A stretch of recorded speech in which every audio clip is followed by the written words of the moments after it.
Okay, so I'm going to get started here as Jim finds his way over. One of the reasons why we wanted to host this event is just to offer all of you a place to connect and to recognize that all of us who have been practicing conscious leadership, we've been practicing exactly for moments like this.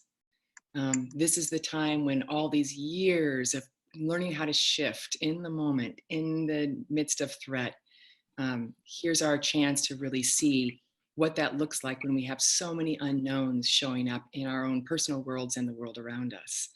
So I don't know about you, but I've used my practices many times and finding them extremely valuable. And we're going to take some time here. There's Jim. You just muted yourself, Jim, at least over here.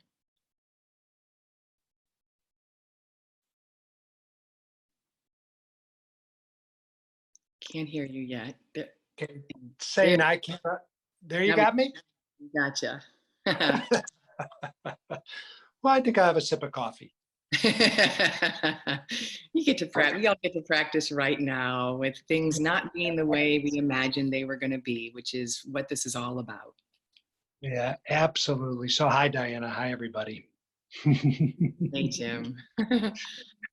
I was just talking about here's our chance to practice through all these years we've been learning how to drift and shift, and now we're really having to use those more than ever in this changing times. And so that's so thrilling to bring all of us together here to have this conversation. Yeah, I was talking to one of our CLG team members the other day, and I said, how are you doing in the midst of all this? And she said, you know, this is what I've been practicing for years. I thought that was such a great response. If the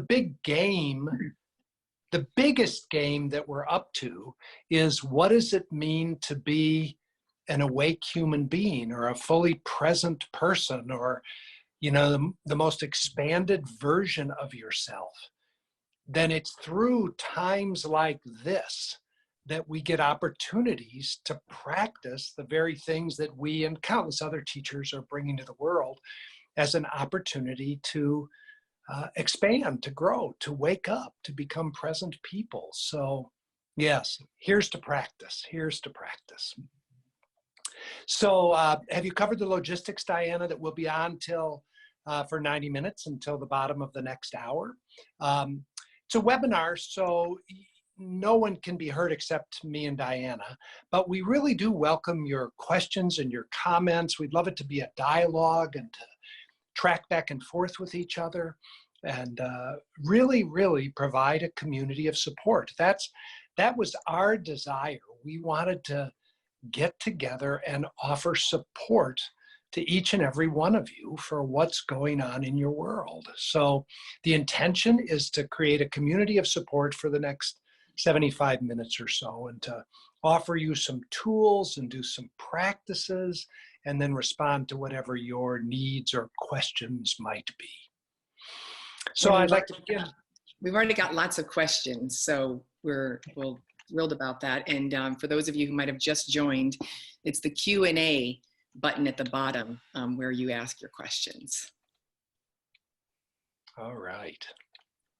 So the first thing I want to do is just acknowledge the uniqueness of these times. Now, there's nothing special about that. We've all been doing that. But, the word unique is so often misused. I think it really means one of a kind.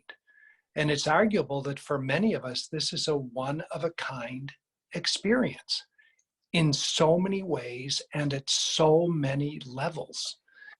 And one of the things I want to stress is it's a human experience. So one of the things we're all being invited to experience is our humanity, that we have these bodies and these bodies experience the experience that human bodies have. And one of the things that these human bodies are made to experience is fear or anxiety or nervousness or apprehension. And if you've hung around CLG, the Conscious Leadership Group, which most of you have, that's why you were invited, you know that one of the things we've stressed over and over again is that it's natural and normal to be scared, to be human, to experience your deep vulnerability. So first thing I want to say is, here's to being human, and whatever your particular version of being vulnerable and scared is during these times. And it varies tremendously. We have people in the CLG world who are frontline caregivers, and the level of stress, the level of anxiety, the level of fear that they're under is unparalleled. And we have people in our community who are at home with their kids, homeschooling their kids, and they train to be all kinds of things in the world, but they never trained to be homeschoolers. And there's a whole other level of anxiety that goes with that, of nervousness, of apprehension. And then we have people who are still working full time. You've just relocated to your computer in your bedroom or in your basement, and you're still going at it a million miles an hour, and you're under as much or more stress than you've ever been under. So there's a level of being vulnerable and scared that's there for you. And then there's some of us who, it's such a strange thing with all that's going on in the world that for many of us, the number one thing we can do is do nothing. Stay home. And there's a level of stress that comes from staying home. Some of you are staying home all by yourself, and you're beginning to experience isolation anxiety. And some of you are staying home with people you don't necessarily enjoy that much or like that much, or you're not that comfortable with. It's bringing up the nature of your relationship, and that brings up a whole level of stress and threat to who you are. And some of us are physically infirmed, not just from the virus, but you've got all kinds of other stuff going on that gets heightened. And then some of us are literally sick with COVID-19. I just heard today that one of our 6 kids, talked to her caregiver, and she found out probably pretty good chance that she has the virus. No need to get tested at this point, but her caregiver said, I think you have the virus, you better stay in. So we're all over the place is what I'm saying. So again, we just like to start with, it's okay to be scared. It's okay to be stressed. By the way, some of you are experiencing stress because you're not stressed, right? Some of you, we talk to people who go, I'm not only not stressed, I'm like having the time of my life. If you were to know what's true for me, I'm up here at our cottage in northern Michigan. We've been quarantined for about 14, 15 days. I'm here with Debbie, so I'm in my favorite place in the world. I'm here with my favorite person in the world, living at my favorite pace of life. And so some of the stress that comes up in me is the stress of, what would it be? Kind of like a survivor's guilt almost. How is it that I get to be having this experience while so many of you and so many others are having a different experience? It's just all part of being human. So before we go any farther, I just want to acknowledge that I'm human. When I couldn't get on the call, my heart rate went up, my breathing got shallow. I started thinking, oh, crap. And you're just the same way, whatever's causing you to experience your humanity. Yeah. Yeah, I love the idea, Jim, of doing some presencing around just accepting whatever threat we might be having. Yeah, so let's do that. Let's do a little presencing practice. And you can do this with eyes open or eyes shut, whatever is most of service to you. Just begin by taking a couple of breaths. And I actually want you to do the breaths a particular way. We want to give you some tools. Here's one of the tools, a stress relieving breath technique. There are so many of these, but this is one that I particularly enjoy. We're going to do a handful of breaths where you're going to take a nice gentle breath in through your nose. At whatever depth you take it, a 2-second, 3-second, 4-second inhale. And then when you breathe out, I want you to imagine that you're breathing out through a straw. And I want you to make your exhale longer than your inhale. So I'll lead us, or if you're not doing it, just do it on your own. Just everybody go ahead and exhale. And then take a deep breath, breathe in. And now exhale as through a straw like this.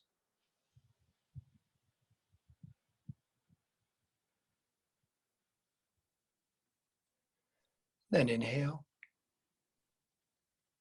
And exhale a little longer through the straw.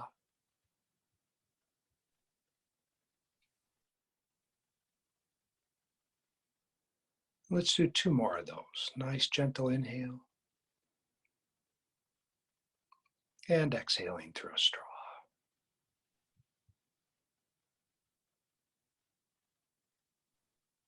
And 1 more. Inhale. And exhale.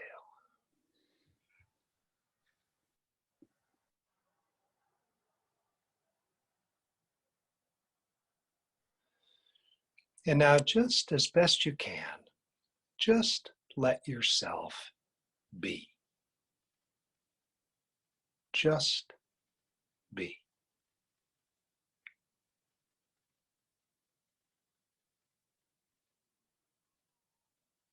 If you're sitting, just let yourself feel the body seated in the chair, or on the couch, or on your cushion on the floor.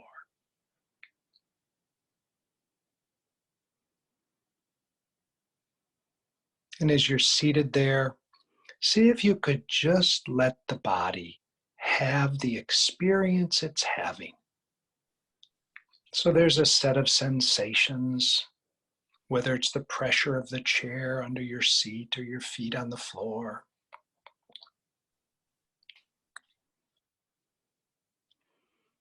Again, all we're doing is arriving here and letting the now moment be as it is. That's all we're doing. So could you just simply let the body be as it is?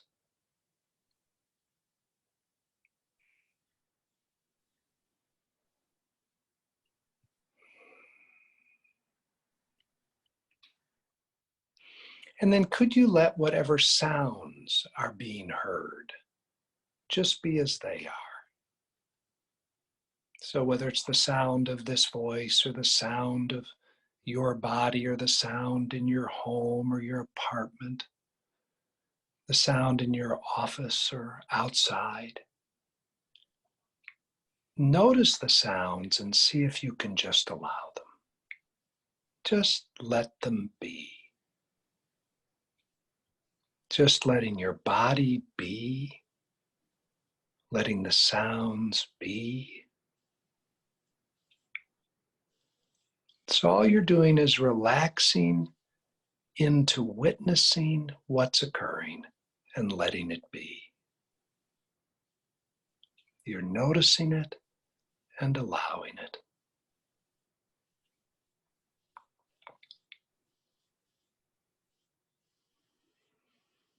And then notice as well any feelings that are here or emotions.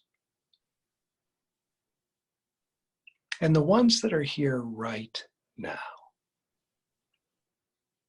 So as you tune in, maybe there's a little bit of agitation or irritation, frustration. Or maybe there's a little bit of apprehension or nervousness, anxiety, worry. There could be some sadness. Maybe you're just a little blue or melancholy. Or I know some people in this community have had some meaningful losses and they're brokenhearted, actually. Maybe you're bored or you're apathetic.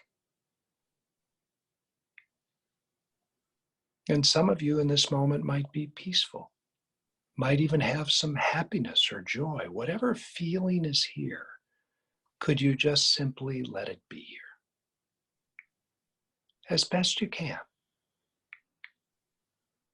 The feeling is just a set of sensations in or on your body, just vibrations. That's all they ever are. Could you just soften a little bit and allow them to be.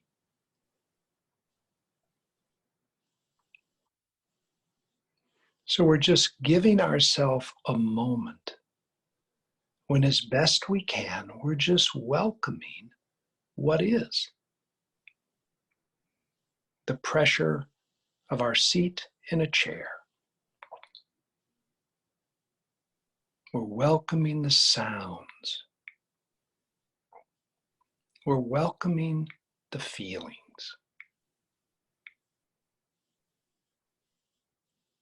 We're just opening and allowing what is to be. And be. And be.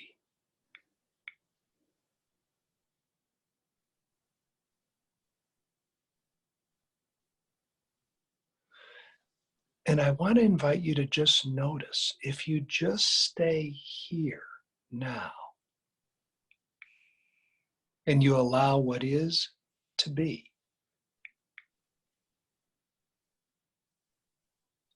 is everything okay? It doesn't mean necessarily that it's pleasant. But if you're not resisting, if you're not fighting with your experience, if you're just allowing it,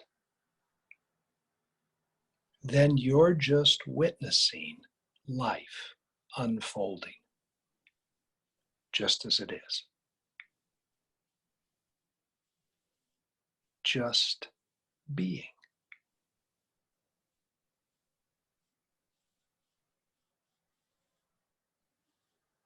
Just allowing, just welcoming.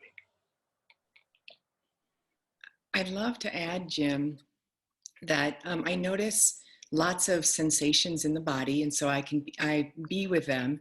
And what I notice is there's something else that wants to get congruent. So I feel a lot of experience on the inside, and it wants a match of an expression on the outside. And some of you might be having that too, bigger emotions than you're used to. So I'm going to just find a way to match it. So I feel this swirl in my belly, and I'm going to find, I've already breathed with it, but it's still pretty swirly. So I want to find some sound and movement to match. And I'm going to actually ask the sensation, if you could make a sound or movement to match the experience here, what is that? And as I try that on, it's something like, yeah,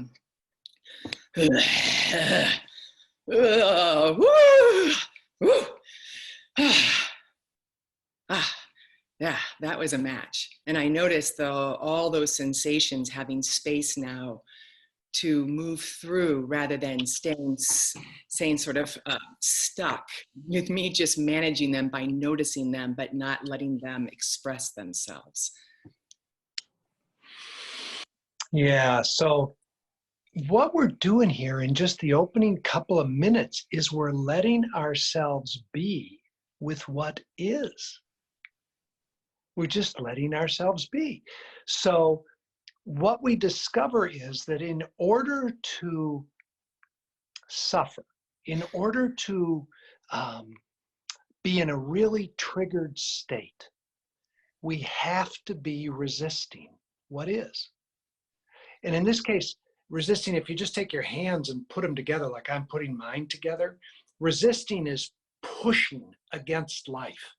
And right now there's so much to push against. And what we're practicing here in just the first few minutes is just opening our hands and letting what is be.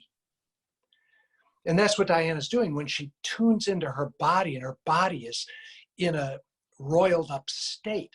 She's not trying to stop the body from feeling what it's feeling. She's not trying to stop the sensations. She's actually opening and allowing the sensations to move through and match them. So this is a core practice that we'd invite all of you to do.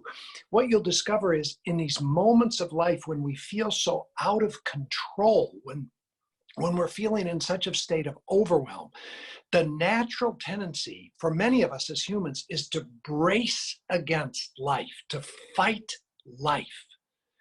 And when we start to fight life, then all kinds of things get activated.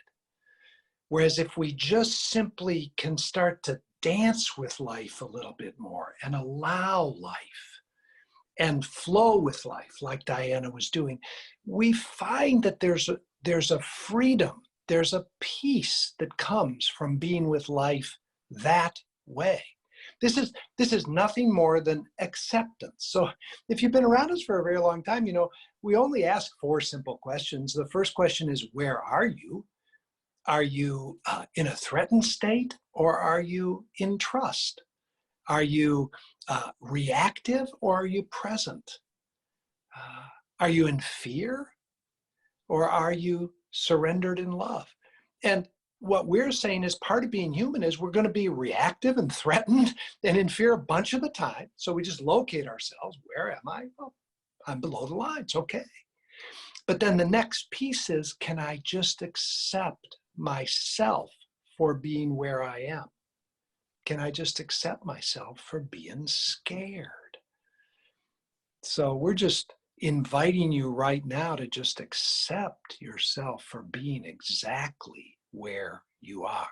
Exactly where you are. Scared, rageful, bitter, frustrated, pissed off. Yeah. And part of acceptance, you know, what I noticed is after I felt my fear, I felt tears coming up into my eyes and I felt sad. And I was surprised, like, wow, I didn't know I was feeling sad. And one of the things that the mind likes to do is to go figure out, why am I sad? And that why question takes me away from, can I just be with sad? So one of the other big practices as these emotions are running through you is to see if you can get less interested in the why and just be with the feeling state. And then once you've been with it, then you can ask the questions. Oh, sadness is here. Is there anything that wants to be let go of? Is there anything I'm grieving? But to ask that after you've let yourself fully be with the emotion all the way through to its completion. Yeah, the mind, the identity, the ego mind we're talking about here, it's terrified to be out of control. Again, that's natural and normal. And one of the ways that it tries to get back in control is it tries to figure out why. If it can analyze something, if it can figure something out, if it can label stuff and compare it and categorize it, then it feels like it's back in control. But it's a fool's errand, because that control that you get that way is so ephemeral. It's so fleeting. It gives us temporary relief. Whereas the kind of practice that we're talking about, where you simply notice and allow, witness and welcome, there's a way that you start to feel in a dance with life that doesn't require you to dominate life and control. It's a little bit like being a piece of seagrass. You know, a piece of seagrass is so firmly rooted. If you've ever tried to pull up a piece of seagrass, it's deeply rooted and grounded, but it's incredibly flexible. And think about the difference between a piece of seagrass and a concrete pier when it comes to how they deal with the ocean. And if what we're all in right now is a fairly turbulent ocean in life, what we're advocating is a deep groundedness, which we'll talk about, and then a flexibility to be with what's coming without trying to get rigid and fight against or dominate life. That's the practice that we're exploring with you, even in these first few minutes together. So that goes well with one of the questions that somebody posed, which is, what does it really mean to take 100% responsibility, or to take radical responsibility in these times, both personally and for the collective? Well, let's just start out at the personal level, and then we can just start to move out in circles. So I'll just illustrate it. So, Diane and I met on Zoom at about 5 or 10 minutes to the hour, getting ready to go. And at about 2 minutes to the hour, I noticed Lainey wasn't here, who's running the webinar. And so I said to Diana, where is she? At that point, my microphone glitched out and wasn't working. And Diana started searching for a different number. Then Lainey called me and said, we're on a different number. And okay, now at that point, I could feel like I'm a victim at the effect of any of the following: technology, my microphone's glitching out, at the effect of communication or lack thereof between us as a team, at the effect, I started to judge myself. How did I screw this up? So I'm at the effect of my own inner critic. So I could view myself as a victim at the effect of, and therefore I'm creating anxiety, just a little bit of anxiety compared to what is going on, just a little bit of anxiety. And the cause of my anxiety is the circumstances out there. You get that? That's victim consciousness. That's to me mindset. Now, if I take responsibility, then what it looks like is this. First of all, take a breath.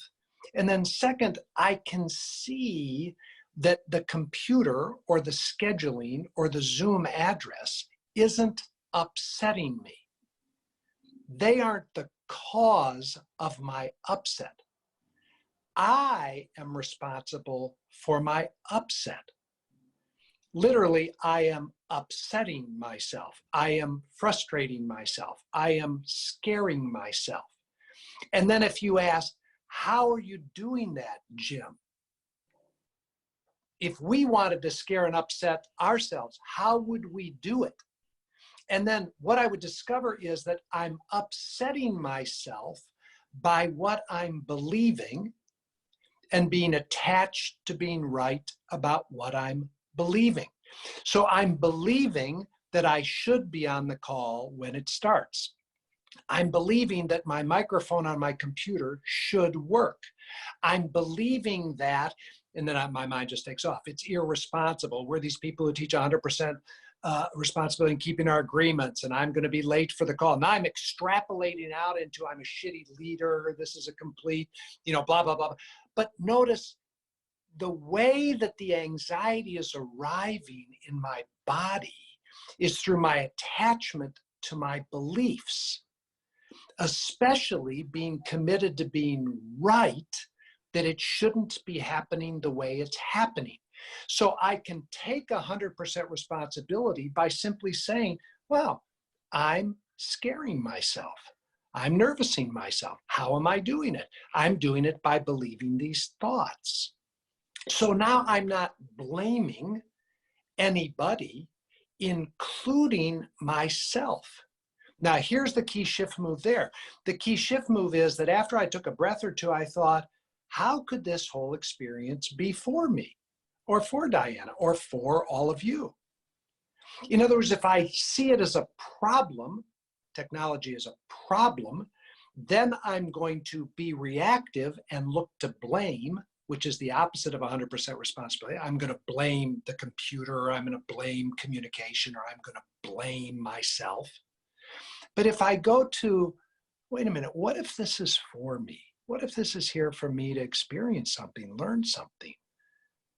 Then I can get curious. I can stop resisting it, start allowing it, and I can get curious about how I'm creating it and what I can learn from it. All right, so this is good because that's such a simple, unimportant example. But we could do the exact same thing. How are the circumstances of our lives, whatever yours are, how are they for you? Not happening to you. How are they for you? It's a legitimate question to ask. And then how am I responsible for what I'm creating through my response? And this is going on all day, every day. So 100% responsibility is living in the possibility that what's happening is for me, for my expansion, for my waking up.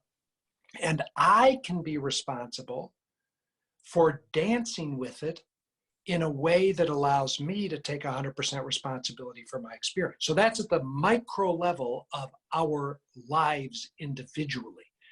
Totally different from playing from to me, like it's happening to me, to shifting to by me. I'm responsible for creating my experience, and it's here for me to wake up and expand in consciousness. So let's stay at the micro level first, then we can go out beyond that. Anything you want to add to that, Diana, or anything come up for you around that? Yeah, I think that's great. And somebody had said, I just got laid off. So conditions have definitely changed. What does it look like then to take radical responsibility for my experience in the midst of being laid off and wanting to take care of myself financially? Well, again, thank you. And let's start with the very beginning. So I imagine if you just got laid off, you're scared. So we would begin by just saying, of course you're scared. And we wouldn't have you start trying to do anything with it yet until you just allowed yourself to be scared, right? I just got the news that I'm laid off. I'm scared. And just like Diana did earlier, we'd ask you to find the sensations in your body. Can you welcome those? Can you just allow yourself to be as scared as you are for just a breath or two? Because what we say all the time is you can't really shift anything that you can't accept first. So for those of you like the person who raised it, any of you who just lost your job, start by, wow, I'm scared. And can you accept yourself for being scared? That's always the first place. And then once you've given yourself a little bit of acceptance, then the next question we're going to ask is, are you willing to shift?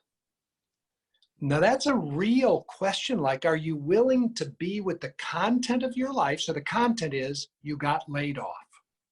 You lost your job. That's the content. The context, are you going to be with that from below the line, trapped in fear and threat, or are you going to be with it from above the line? That's the big game. Same content. The content isn't going to change. How are you going to be with it? From below or from above? So first, the content, I lost my job. Where are you? I imagine you're below the line at the effect of that content, trapped in fear or threat. Accept yourself. And then ask, am I willing to be with the same content from above the line? That's a real question. If you've hung out with us very much, you know that about 80% of the time we find that people are unwilling to shift. They are going to stay with the content of their life from below the line. And by the way, that's natural. It's their natural pattern. It's familiar. They think, if I stay contracted, if I stay in the grip of this, it's familiar, and I'll kind of fight my way through it. Again, that's just natural. It's the normal effect. We would ask, are you willing to be with it from a totally different place? So what that would look like, per the original question, are you willing to take responsibility from above the line for this experience and end blame and criticism? So when you lose your job, isn't it so easy to blame?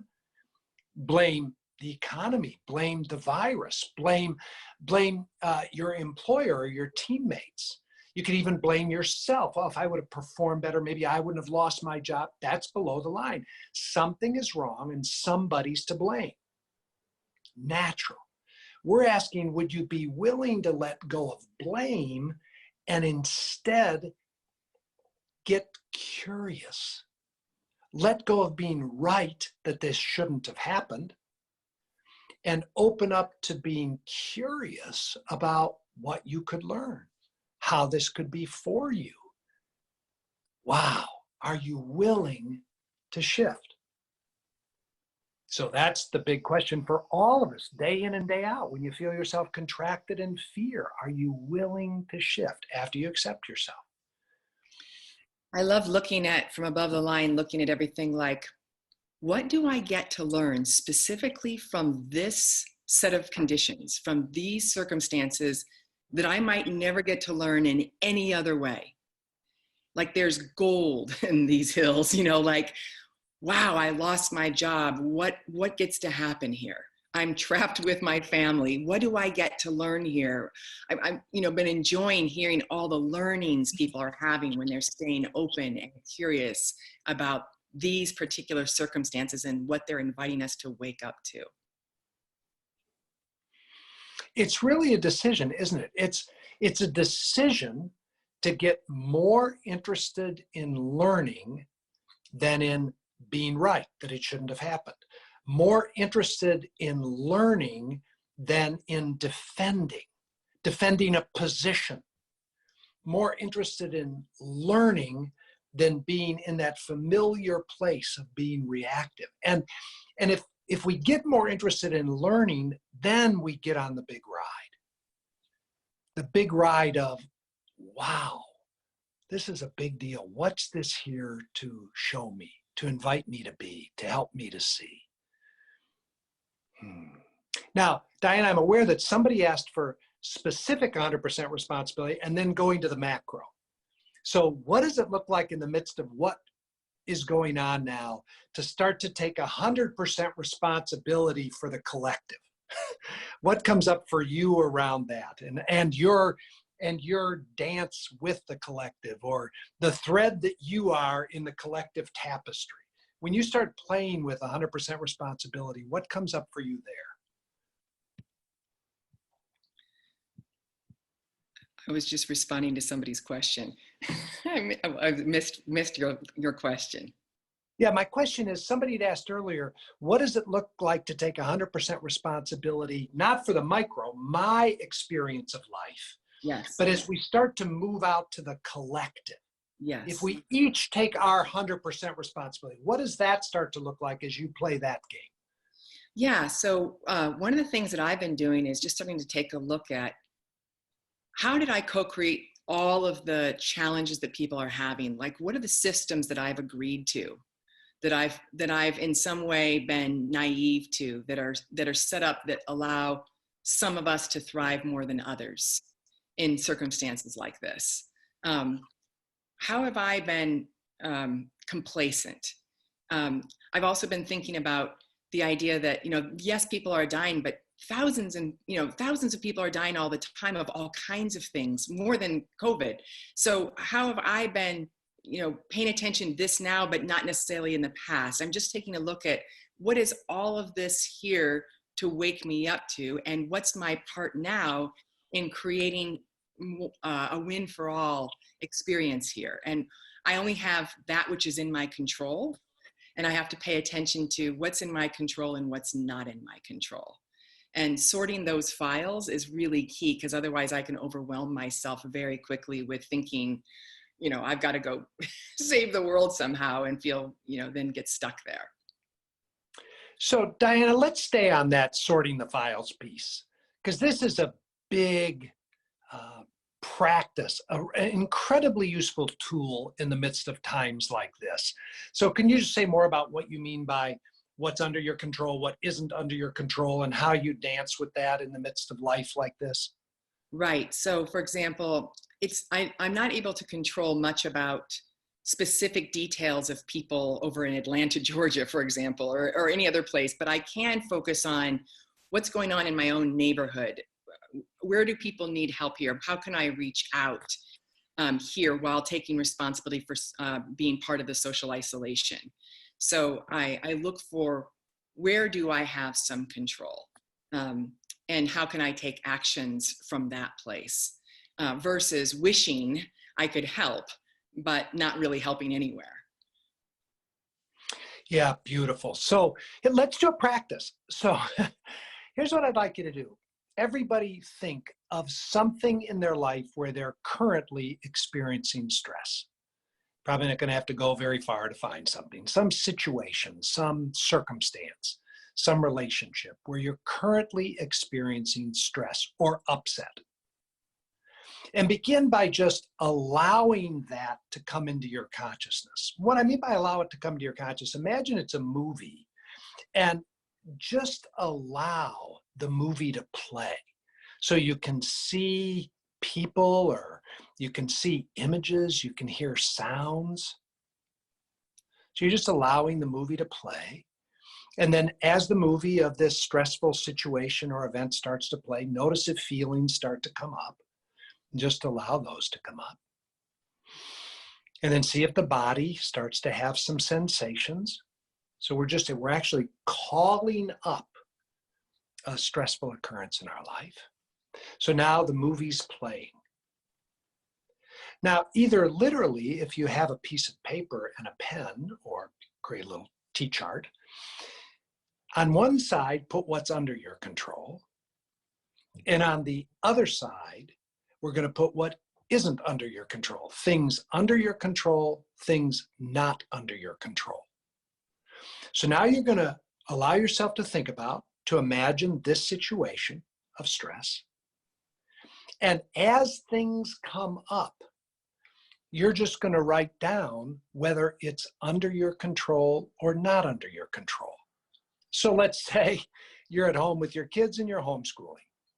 And what came to your mind was your kids hitting each other with things in the living room, or the glitches that you're having in your technology if you're using software to homeschool. So you would just write down, are the glitches in technology under your control or not under your control? And for the sake of this conversation, we're going to force you.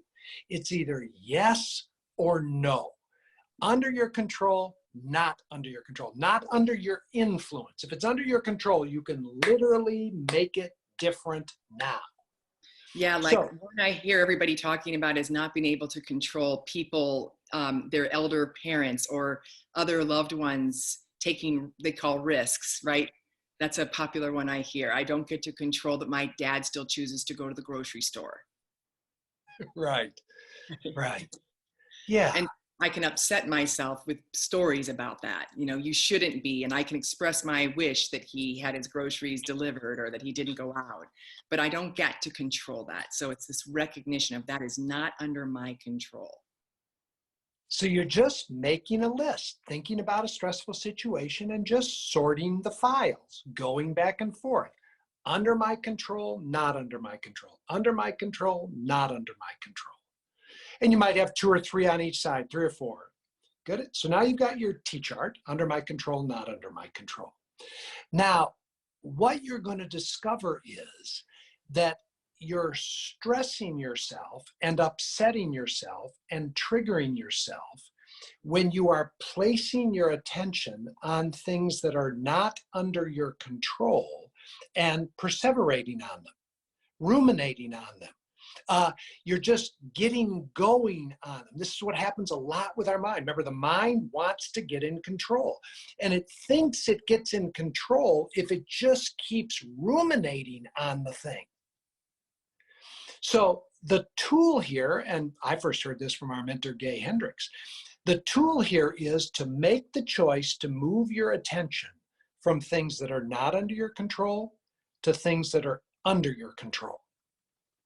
So notice, sort the files, do the work, and then move your attention from things not under your control to things under your control. And if those things that are under your control allow for a next action, act.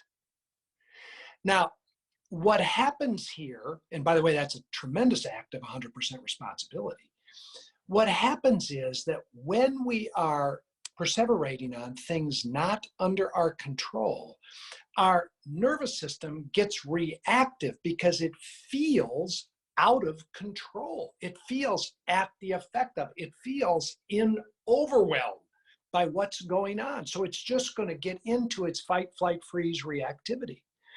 The very act of coming out of the reactivity, by the way, when you do the activity of sorting the files, making the T-chart, you're accessing another part of your brain, which is not so reactive, that can label and turn things into language. That in and of itself is a shift move. But then when you move your attention to what's under your control and choose to get into action, there's a sense of empowerment. There's a sense of authorship that comes into your experience. You no longer feel like you're at the effect of things that are out of your control.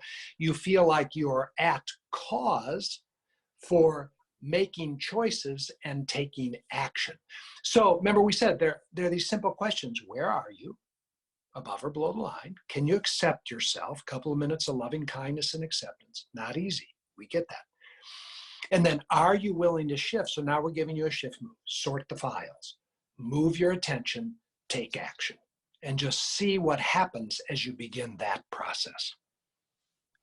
Right. So what's under my control, if I use, I can say what's under my control is to express a preference.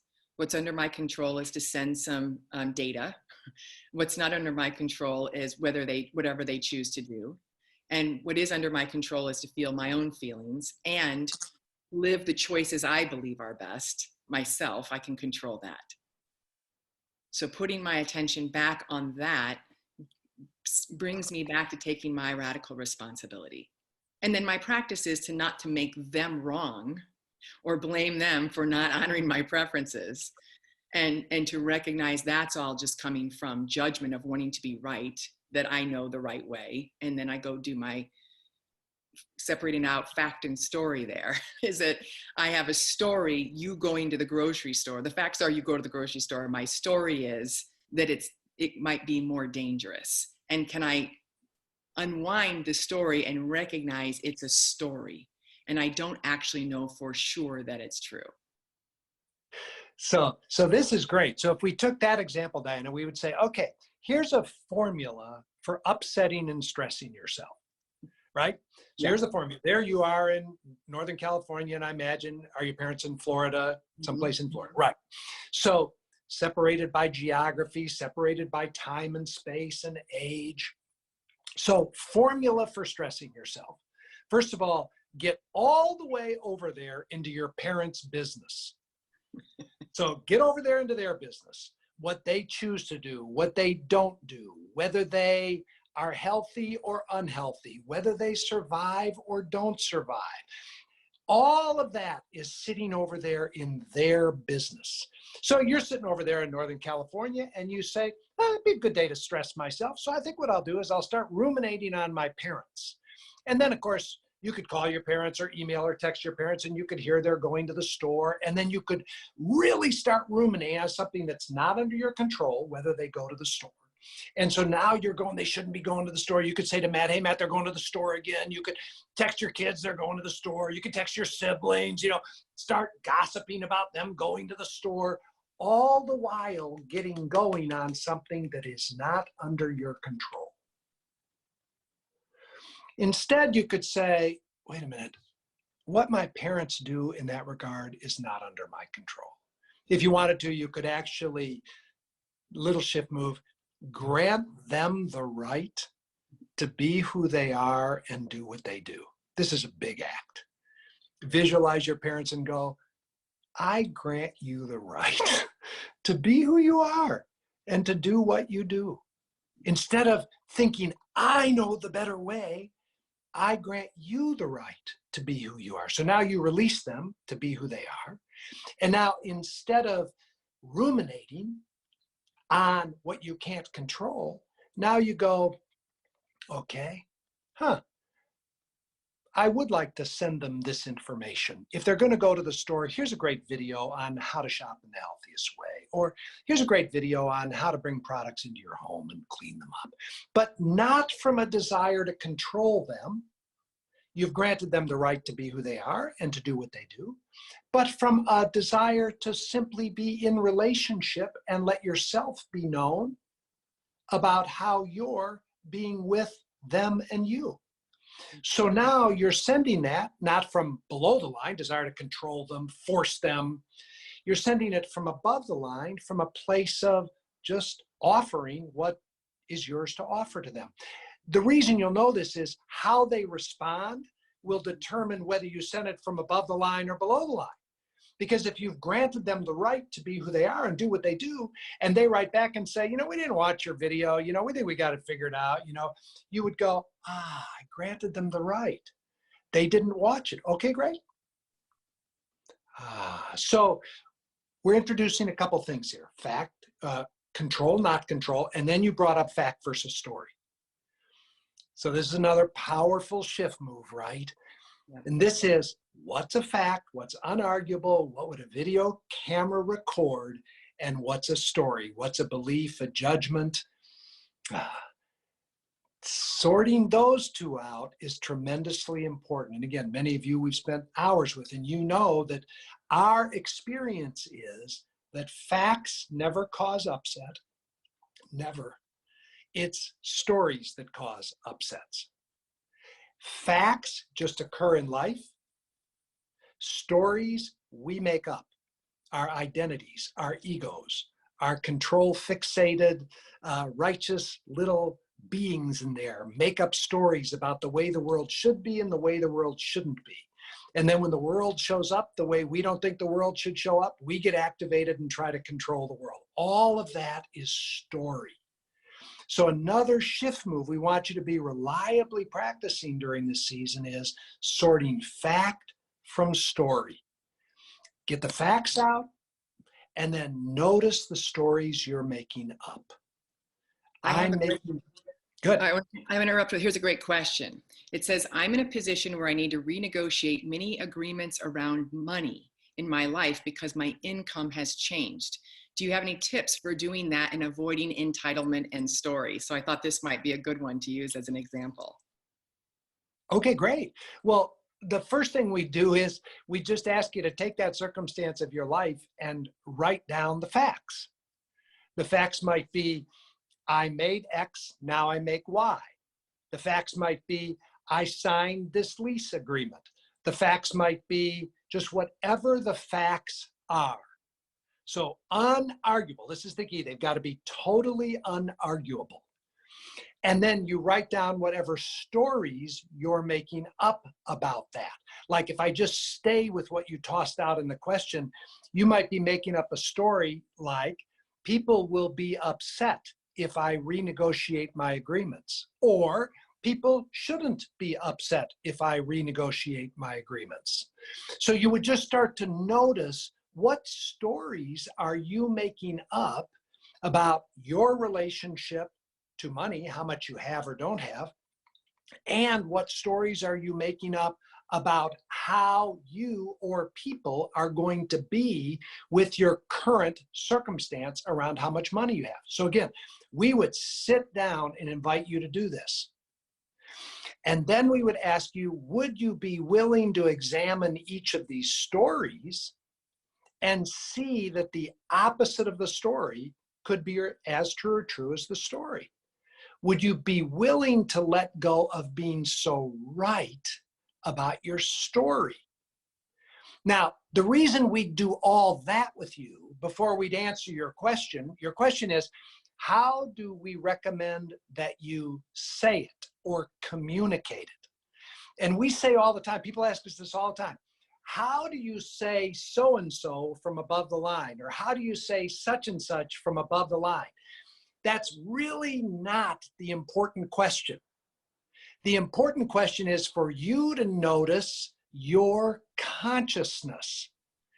If you go renegotiate whatever agreements you have from below the line, from being right about your story, from not feeling all your feelings, from being attached to some outcome, if you go renegotiate your agreements from below the line, it will almost always lead to drama inside of yourself with the other parties. That's what happens when we renegotiate agreements from below the line. So first we'd ask you, where are you? Are you above or below the line around having a reduction in income? Are you above or below the line in your agreements and how they're being handled? Could you accept yourself for being below the line if you are? And then we'd start sorting fact from story, ask you to see, would you be willing to see that the opposite of your story could be as true or true? Come into presence and then go have a conversation. Now, the way renegotiation can look is this. Hey, I made an agreement to pay you X amount of dollars in return for this service or this product. The facts are that my income has been reduced by 30% or 70%, or I don't have any money. And what I'd like to do is renegotiate my agreement with you. What that means is renegotiation is it's two people having a relationship conversation. I made an agreement. I'm no longer willing or able to keep the agreement. I would like to talk with you so we can find a renegotiated agreement that's a win for all instead of a win-lose or even a compromise. Could I have that conversation with you? But if you start that conversation from trust yourself, trust the universe, trust yourself in the relationship, not necessarily trust the other person to give you what you want. If you start from trust, the possibility of a learning conversation is much greater than if you start the conversation from fear. So that'd be a little bit of what I'd say about that specific question. Yeah, great. Okay, here's a question I think that a lot of people could relate to because they're with their children. So the question is, I get this sorting the files when it's about being with your parents or other people, but what about with your kids? Because how do you make sure that your kids are making decisions that most support them during this time when they're having to be sequestered without trying to control them and manage them? Well, let's start with a couple of good ones here. Your kid's mood, is that under your control or not under your control? I'm bored. There you go.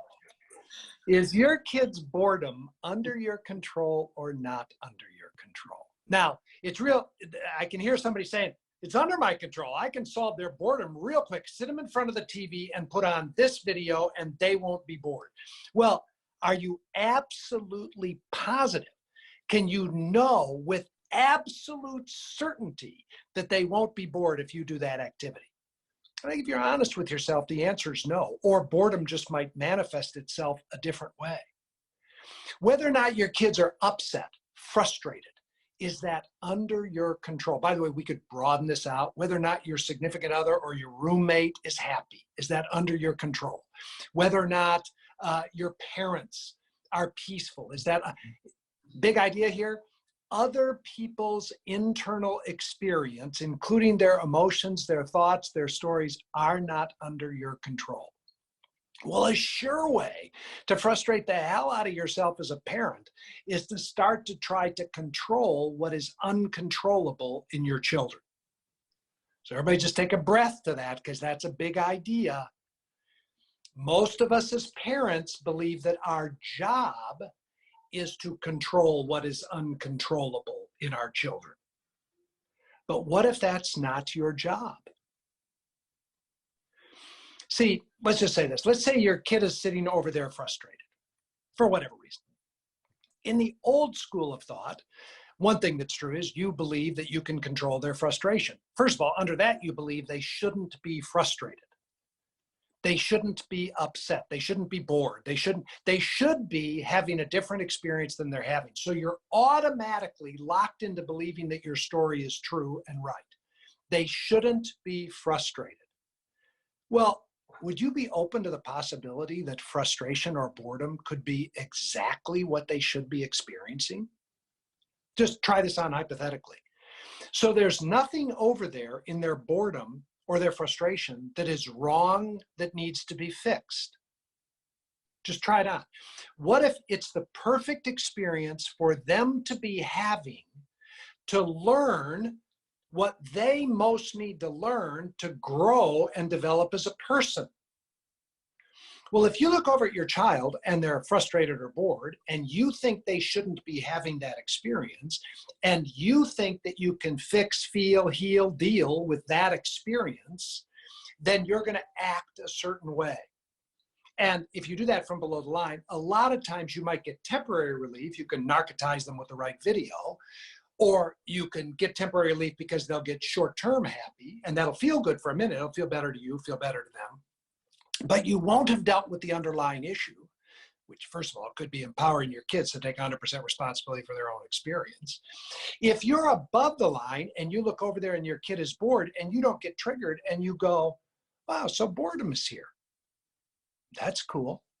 How could I be with myself? So you got to do your own work here, because it's so easy to view boredom as a problem for them and a problem for you.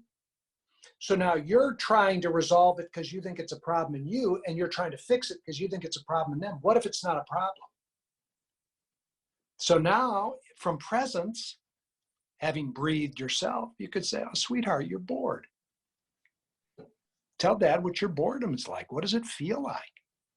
Is it in your chest? Is it in your face? Do you want to hit your little brother because you're bored? Do you want, what is it? Could you make a sound to let me feel what boredom feels like? Wow. Now, it's not, you're not doing this to change your child. You're doing this so that your child can feel genuinely seen. And they can feel, I like Dan Siegel's 4 things that I just read in his latest book on parenting. Children need to be seen, safe, soothed, and secure. How good is that? I think that's just attachment theory. So first you say to your child, I see you the way you are. You don't need to be different.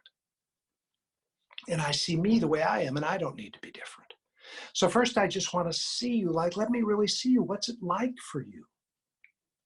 Second, by breathing, getting present, you make it safe for your child to have their experience. They don't have to be something other than what they are in order to feel secure in your presence. You see them, validate them, witness them. They experience safety, both because you're protecting the environment at the meta sense, and they feel secure. And then they can experience being soothed by your presence. And you're both in a learning relationship. Now, from presence at the end of that, you might still put on the video or give them the ice cream or whatever you do. But you'll do it from presence versus doing it from triggered reactivity, thinking that their internal experience is under your control, which it isn't, or thinking that they shouldn't be having the experience they're having. And this transcends, this isn't only about your children, this is about everybody in your life and how we're in relationship with each other. So there's some thoughts for you around that. I think there's also a way that people can be in control from above the line, meaning I do have the control to turn off the internet for several hours today. As a parent, I choose to do that. And I can do that from above the line that is not controlling, but is me taking my 100% responsibility in providing an environment that I think will support you in thriving. And that can be done from above the line. And the kids might say, you're trying to control us. And you could say, I'm not going to control your reaction to my choice, but I do get to control the choice to turn the internet off for a few hours. Yeah, that's beautiful. Any action can be taken from above or below the line. So you can, turn off the internet from below the line because you're so pissed off at your kids you can't see straight. And now from this righteous, judgmental place, you're going to say, "Rear!" Okay, see how that goes. We've all done that a million times. And you can turn it off from above the line. You can say, when I just tune in from presence, it's time to stop the download of information.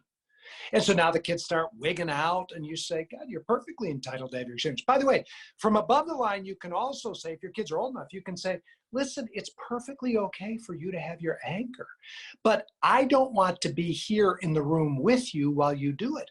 So you can go into your own room and you can be angry as long as you want to be angry, but I'm choosing not to be here with you. Now, this is after you have seen, made safe, secure, and soothed, so you've witnessed them. And then they're still in their agitated, fired up state. You can say, oh, sweetheart, it's perfectly okay for you to be angry. Sometimes Dad gets angry and he stays angry for hours. No problem. But when I get angry for hours, I don't necessarily inflict that on you and your sister and your mother and stuff like that. I just go for a bike ride. So you're going to go for an equivalent kind of bike ride because I just don't want to hang out with you while you're upset.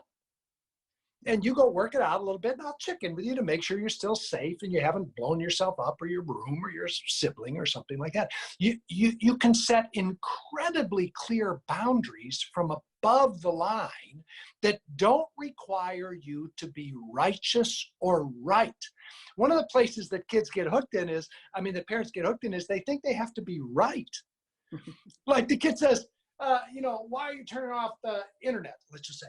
Well, because I'm right that you've had too much screen time and children shouldn't have that much screen time. And I've done all this analysis and I know that you've had 6 minutes too much screen time. So now you're arguing that you're behaving from a righteous place and you're right and they're wrong. That's below the line. Mm-hmm. From above the line, you can actually say it like this. The real reason that I'm going to go ahead and turn off the TV or not let you have any more screen time is because I'm just kind of scared.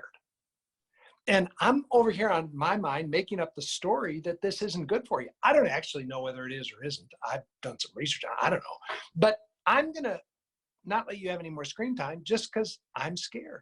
And I want to honor my fear. And my action is going to be this. And I'm not here to get into a fight with you, son or daughter, based on whether I'm right. I'm just telling you that I am where I am. And one of the things that I have in my role as parent, like it or not like it, is I get to make these decisions. So let go of needing to convince your children that you're right in order to have a position to stand in to assert yourself. You don't need that. We think if we can argue from rightness, then that'll work. Well, just check it out. How often do you argue from rightness with your teenager and they go, thank you so much. I finally realized that you're right and I'm wrong. I've had my head up my ass for years about this. And just you explaining to me once and for all and forever why me and my friends shouldn't smoke weed, I finally got it. I just think it's hardly ever does a child say, you win because you're right. So why fight the ground on right, wrong? By the way, why fight the ground on right, wrong with your intimate partner or with your boss? You don't need to. That's fighting from below the line. I have another question. And I think somebody says, how do I not be a hero parent when my adult college student lost their job and can't keep their financial obligations? And I think we could make this, maybe it's not a college student, maybe it's your friend or somebody else out there that you're wondering, am I going to be heroing them or not? And so I think one of the key things that we would say is you can't really find a true yes from above the line unless it's okay to say no. You have to be able to argue the value of saying no. So somebody, needs help, financial help. Is it okay to say no? So you try on all of the arguments for why it could be okay to say no. You could learn something over there. You could learn how to ask for help from those you're not used to asking for help from. You could start to gather evidence for why that would be okay. And then you can gather evidence for why it's valuable to say yes. And then be able to see they both could be equally valuable. So now what do I choose? We're saying that if you can see both sides as equal, then you can choose from a place that's in a state of trust and not hero. But if most of us have this belief, I'm a bad parent or a bad friend or a bad boss if I don't provide financial support, then you're going to do whatever you do, it's going to be from the role of hero. And it might create some temporary relief, but there's a cost over there because now you're living from threat. Mm-hmm. It's so good. Just look over there at your college, I think you said college age student or post-college, and just look, do they look like a victim? Do they look like life is happening to me, to them? Do they look disempowered? Do they look like they need your help? If they do, then whatever you do from there, you're going to be doing from hero. They look like a victim at the effect of the circumstances of their life. And because they look like a victim, they need your help. Now you're going to act. From above the line, they look like a creator of their own experience. They look like a fully empowered learner who has invited life to teach them whatever life wants to teach them. Just think about that if you saw them that way. Just think if you saw that whatever's happening to them financially is perfect for them to learn whatever they most need to learn. I would just say, if you're willing to just allow that to be a possibility, it will slow down your reactivity to fix it. It doesn't mean that you won't step in and offer financial support. It doesn't mean that. But you'll be slower because you'll be going, the last thing in the world I want to do is interrupt what life is teaching my children. I like to say, who the hell am I to think I know better for my children than what life knows for them? There's a really good chance if they're my children, I'm already so neurotically enmeshed with them, there's a good chance that I know less of what's good for them than just a casual observer on the corner, because I'm so neurotically hooked into their business because I view them as an extension of me, or I'm still trying to control the outcomes of their life. But what if life was for them and was evolving them or developing them? Wouldn't you just hesitate a little bit longer till you saw how they got in the dance with life? I think that's a cool shift move. I really like this idea of you can't find your yes until you can also find your no. And I was just thinking about even all of us who are social isolating. Is there any way we're doing that as a hero move for those victims, those older or those immune compromised people that we're all saving? Because if there's any part of us doing that, then there's got to be some residual result that's going to show up in the form of resentment or something that will arise over time. And so the question is, can it be okay to say, no, I'm not going to socially isolate? No, I'm not going to protect the healthcare workers from letting the curve go up. I don't have to. Like, is it okay to say no? Could you argue for why people should die? Could you argue for why people should struggle in the hospitals? As equally so that then I'm choosing from trust, I want to stay home. So you can take a look at any action you're doing right now. From where am I doing it? Above the line or below the line? And how one of the keys I know is I'm letting both sides, both choices be equally valuable.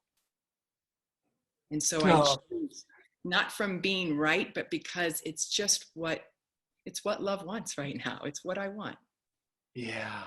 So we've only got a couple minutes left. Let's just go ahead and jump into the deep end of the pool. Just let's go together into the deep end. One of our collective beliefs, not everybody, but in the collective consciousness, is an unexamined belief that human beings shouldn't die. Think about it. So much of what is going on to some degree because we don't believe people should die.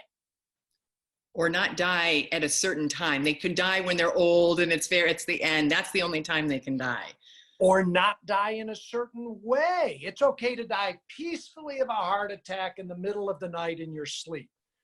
But no one should die alone without their loved ones present with them in an isolation tent. By the way, just saying that I can feel sad. But individually, I want to examine what are the stories I'm making up about death that I'm attached to being right about. And I haven't examined them. My belief, people shouldn't die from this. Is that true? Can I know for certain it's true? Do the work of Byron Katie. When I believe that thought, how do I react? Who would I be without that thought? This is an invitation, in my judgment.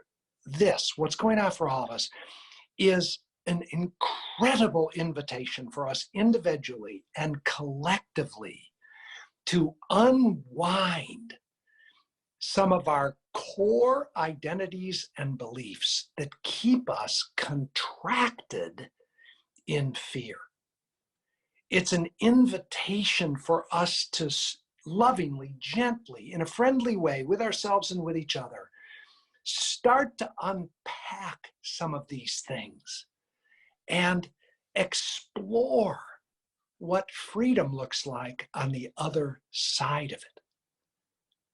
That's one of the big invitations right now for all of us. And for many of us, at the end of that exploration is a facing, feeling, and dealing with death, which most of us haven't done. So it's bringing it up for all of us.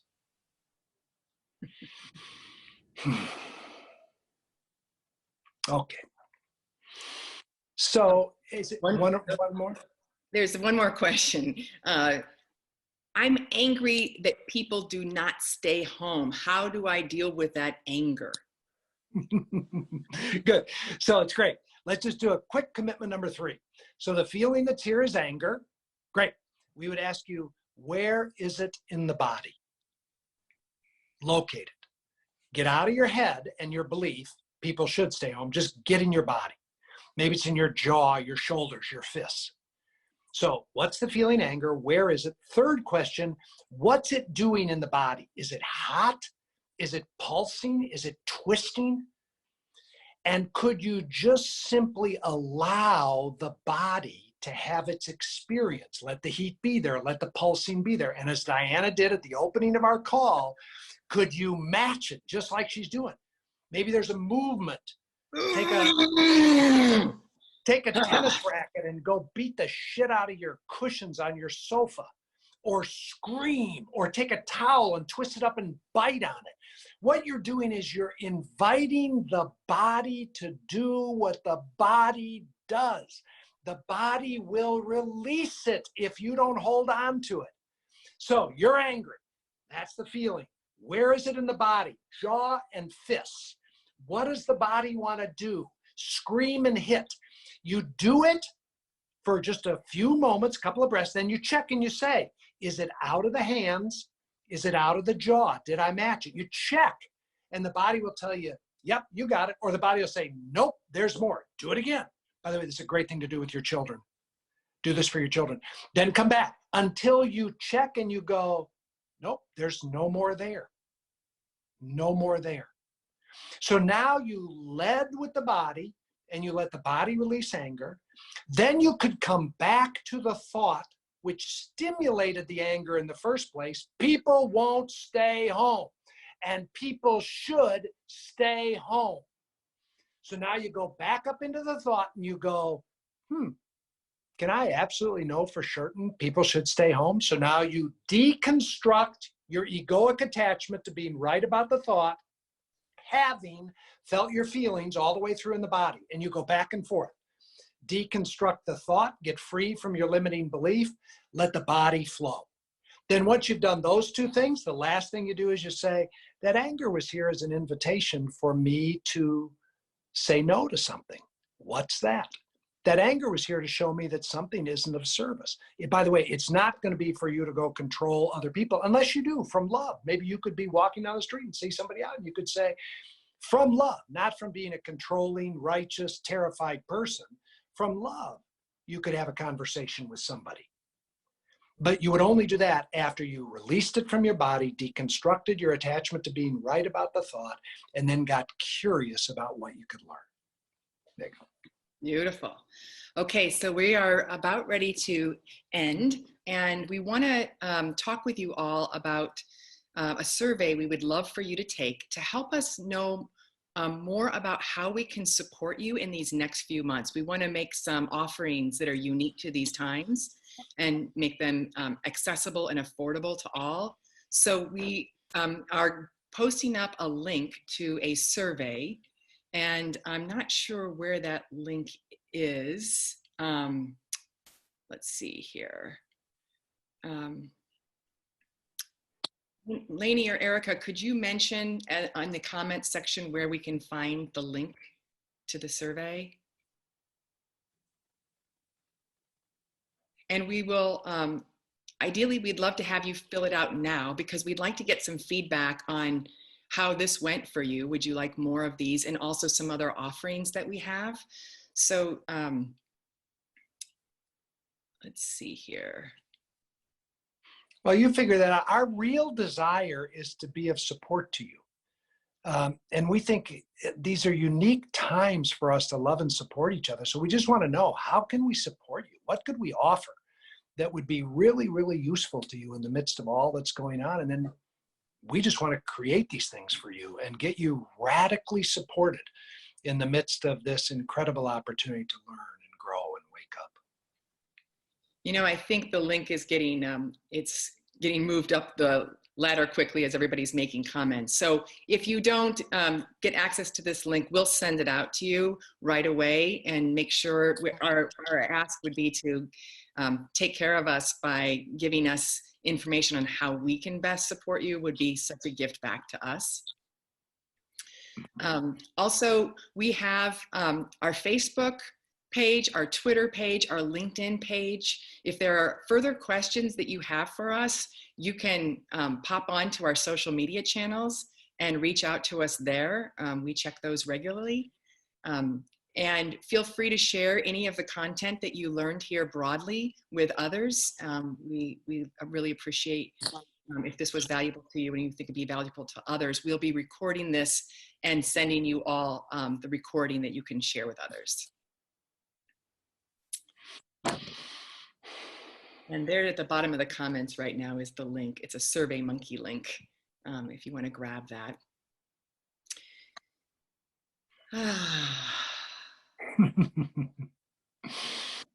Good hanging out with you, Diana.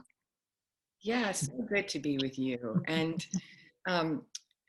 we want to just, in these last few minutes, just say to you all that keep practicing. We sent out in our last newsletter talking about the value of upping your practice during this time. We think that's really important. If you haven't opened up that newsletter, you might want to go back and grab that. There's a real wonderful, very directive set of practices that we've created for this time. And if you haven't gotten that, if you're not receiving our newsletters, you can join our newsletter list and we'll get that newsletter out to you. And we'll also be posting more and more practices on our social media channels. And then finally, remember that we have this wonderful resources page on our website with all these guided visualizations, I think that would be particularly helpful right now. And there are handouts and there are blogs and videos. And so those are all there open source for you to utilize. So we want to make sure that you're tapping those resources.